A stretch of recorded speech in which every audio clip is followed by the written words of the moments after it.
आ जिहड़े दो नैन आ ये निज घर नहीं पहुँचाते। ये एक दुनियावी देखण नूं पदार्थवादी युग नूं ये नैन आ। स्वामी जी ने आख्या है घर आई गोविंद लै नाल।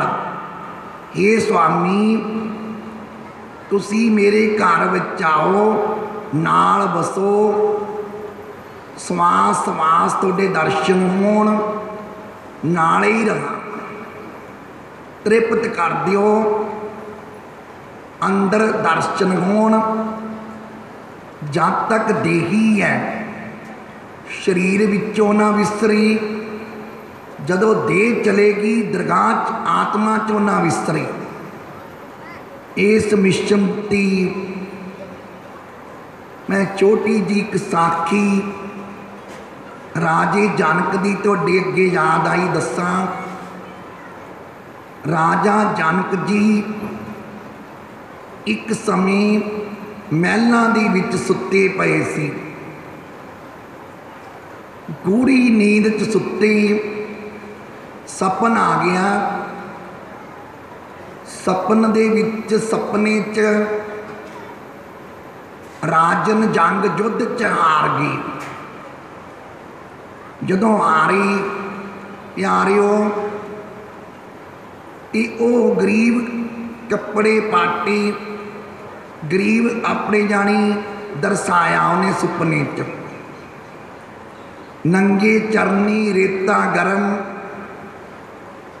भुख प्यासता सुपने च भी दर्शाई उन्होंने।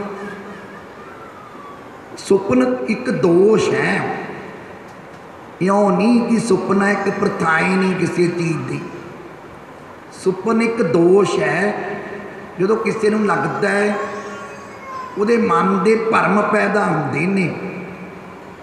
राजन नूं भरम हो गया, वो सुपना गया कित्थों तक, उन्होंने भुख प्यास सतावे, पैसा कोलना, उधरों लंगर लग्या, जग क्षेत्र च चले गया। वो कहते राजन वो फिर ना पछाणिया गया। वो कहता जी मैं तो गरीब है, दो प्रशादे छकने हैं। वो कहते फिर ऐ कर बर्तन लिया,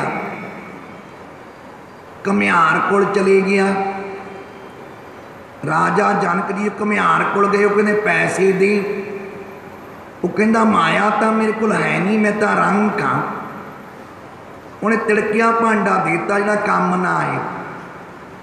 वो च दाल पाती, दाल सी गर्म, यानी सुपने च राजे ना वापरदा है। वो चरना ते डिग गई दाल, जो डिग गई छाले हो गए तो राजन की अख खुल गई। राजन पै गया भरम च। वो देखता भी मैं तो राजा महलों का मालिक हाँ, भी मेरे ना रंग वाला सपना क्यों आया। चलो खैर उन्हें बड़े विद्वान बुलाए, पुछिया, किसी ने कोई संतुष्ट ना कराया। ऋषि मुनिया ने भी संतुष्ट ना कराया। सुपने की वारता नूं प्रतख विच ना दर्शाया। 8 वर्ष बीत गए। उधरों अष्टावक्र जी नानके घरों आपदी माता कोले आई। वो कहते माता किवें आ, मेरे पिता नहीं दिखते। वो कहती पुत्र ये राजे जनक की कचहरी च दोष लग गया सी तेरे पिता नूं, ते पिता राजे ने सजा दी उम्र कैद, भी ओदी कचहरी चों छुड़ाउणा पऊ, भी तेरे पिता जी जेल च है। वो कहते जानकपुरी च नहीं। कहता मां बच्चा सी 8 साल का। वो कहता मां ध्रुव की तरह। कहता मां मैं तो अपने पिता लैके आऊँ, प्रेम हट कर बैठा। वो कहती पुत्तर राजियां दे हट बहुत बुरे हुंदे ने, मैं की करूं जे तैनूं भी कैद करता। वो कहता मां नहीं हुंदा, तू आशीर्वाद बख्श। जदों राजन दे कोल गया जनकपुरी च, राजन किते महलों चों बाहर आ रहे सी किते जाण वास्ते, रस्ते च रोला पा के बह गया अष्टवक्र। इंदा जी मैं राजन नूं परम चकना, ज्ञान देना। वो कहंदा बड़े आए राजन नूं ज्ञान देने वाले साधु संत, राजे नूं ज्ञान दिंदे दिंदे सैनक कहंदे बड़े आए, तू चल परे हो, राजन ने तो बग्गी कढ़नी आ। हट करके बह गया। बचपन का 8 सी, 8 साल का तो सी सारा। राजन का जो आया रथ अगे, राजन ने वेख्या भी ये तो कोई रोला पैंदा है, लड़ाई पैंदी है। राजन ने पूछया सैनिकों भी ये की गल आ दसो। वो कहते जी एक बालक है 8 साल का है, अष्टावक्र नां दसदा है, कहना मैं राजे का भरम तोड़ना। वो कहना फिर की होया, इहो जे प्यारे इहो जे नूं तां मैं लभदा भी मेरे ते कोई कृपा करी। वो कहंदे कल नूं बुला लो। अष्टावक्र जी मिले। वो कहंदे भी ऐ नहीं राजन, मैं कल नूं आऊँ, तू सारे मंत्रीगण एहलकार विद्वान सारे बुला ली।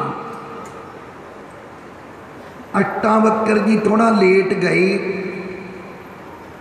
जदों गए तो बहुत जाने हस पे, हस्से इउं सी भी उहदे शरीर च 8 बल सी। वो सारिਆਂ ਨੂੰ जवाब इउं दिता उन्हें। वो कहंदा देखो थोड़ी मत नीच है,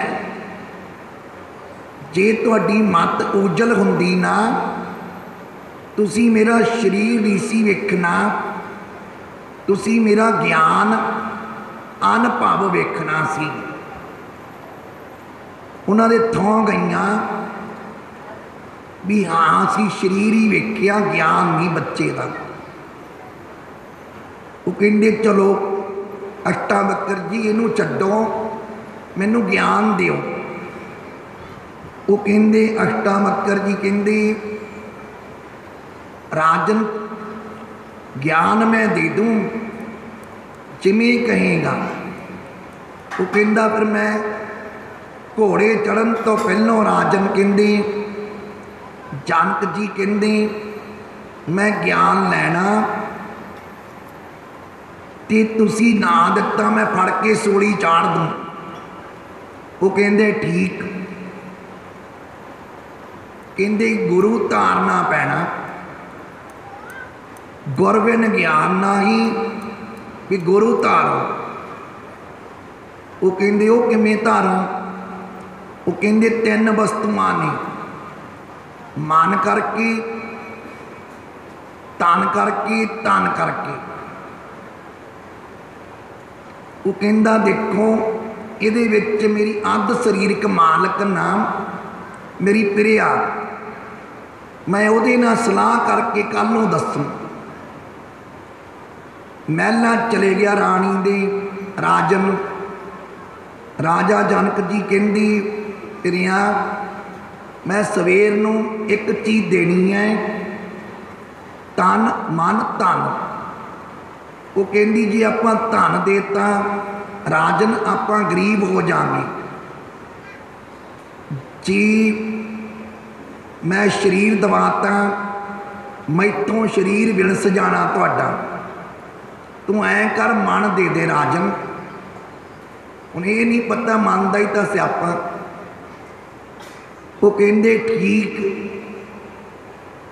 सवेर नूं सवा लगी। राजन कहंदे हाँ बई अष्टावक्र दे भी ज्ञान। वो कहंदे गुरु धारन दक्षिणा कहते मन दिता, जो घोड़े मन दिता, घोड़े के पौड़ ते पैर रखन लगी, राजन रखन लगा अपने आप। अष्टावक्र जी ने भुजा फड़ लिया। वो कहते राजन कित्थे चले? वो कहते मैं पौड़ ते चढ़ के घोड़े ते चढ़न लगा। वो कहते मन मेरा है, मैं चढ़न दवां या ना दवां। मेरा मन कहता तू नहीं चढ़दा। राजन दे थों गईयां भी ये तो मन की तो सारी खेड़ है। वो कहता फिर इउं दस भी 8 साल पहलों मेरे नाल की वापरिया सी, फिर नहीं मैं तैनों सोली चाड़ू।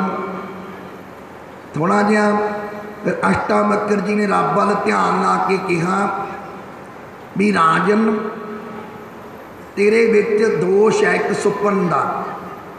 तैनों सुपना आया सी, उहदे भरम च पिया। कहना हाँ, फिर वो दस भी वो सच सी।